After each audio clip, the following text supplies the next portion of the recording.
ลบความเศร้าเรื่องราวปวดร้าวในใจกลั้นบ่ไหวห้องให้พอโลดบ่น้ำตาลุกขึ้นมาแล้วเงยหน้ายิ้มให้สดใสโยนความมนปนความมองของน้องทิ้งไปเริ่มต้นใหม่อย่าไปแค่หักแค่อย่างนี้หากเขามาซับน้ำตาหากว่ามันหลายแผลในใจให้อาศัยเยียวยาให้ทีสุดลงไหลข้างหัวใจ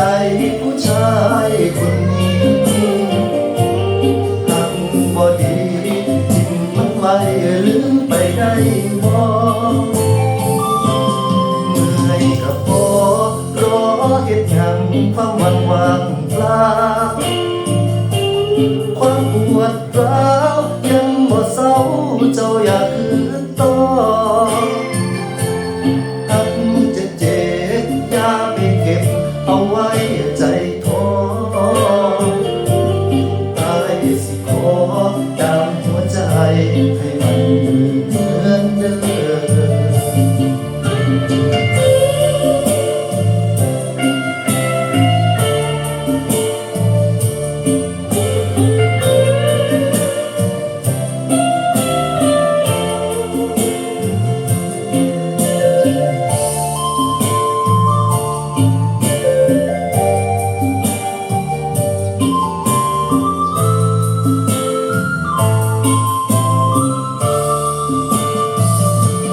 หากเขามา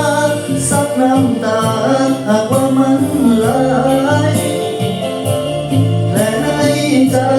ให้อาศัยเยียวยาให้ทีส่งลงไหลข้างหัวใจ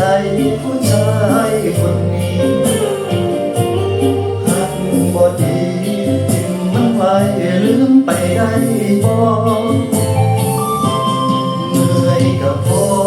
รอเฮ็ดหยังความหวังว่างเปล่าความปวดร้าวยังบ่เศร้าเจ้าอยากคืนต่อหักจะเจ็บอย่าไปเก็บเอาไว้ใจท้ออ้ายสิขอดามหัวใจให้มันเหมือนเดิมหักจะเจ็บ